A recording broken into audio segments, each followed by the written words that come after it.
એસ્ટરીકરણ પ્રક્રિયા. એસ્ટરીકરણ પ્રક્રિયા કોની કહેવાય? ધારો કે ઇથેનોઇક એસિડ હોય.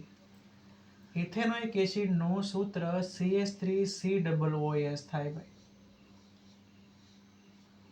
આને કહેવાય ઇથેનોઇક એસિડ.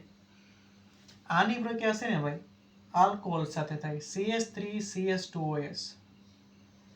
CH3CH2OS આને કહેવાય આલ્કોહોલ.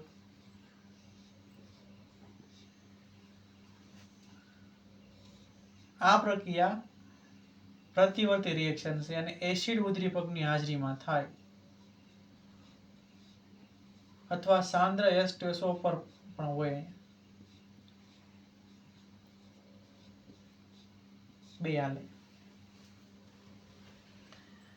એસ્ટરીકરણ પ્રક્રિયા છે ને ઇથેનોઇક એસિડ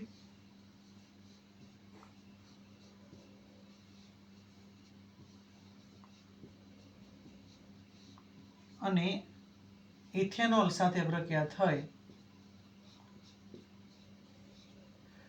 તો આપણને શું મળશે?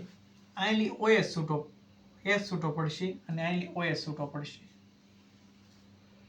આયલી S હાઇડ્રોજન છૂટો પડશે અને આયલી OS છૂટો પડશે.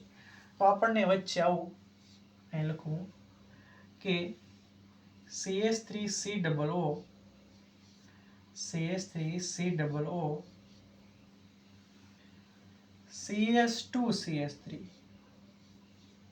CH2CH3 વત્તા આપણને પાણી મળશે H2O. આને કહેવાય ઇથાઇલ એસિટેટ.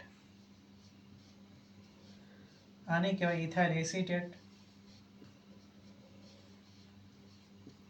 ભાઈ આને ઇથાઇલ કહેવાય અને આને એસિટેટ કહેવાય.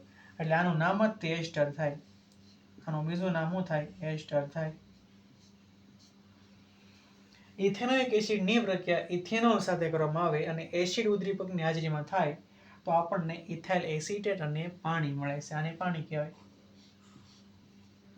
આ ભાઈ એસ્ટરીકરણ પ્રક્રિયા છે. જો તમે ધોરણ 10 માં અભ્યાસ કરો તો આ મુદ્દો પરીક્ષામાં આવી શકે કે ઇથેનોઇક એસિડની પ્રક્રિયા ઇથેનોલ સાથે થાય એસિડ અથવા તો સાંદ્ર H2SO પર ઉદ્દીપકની હાજરીમાં થાય રિએક્શન તો આપણને એસ્ટર અને પાણીનો અણુ મળે છે. ઓકે.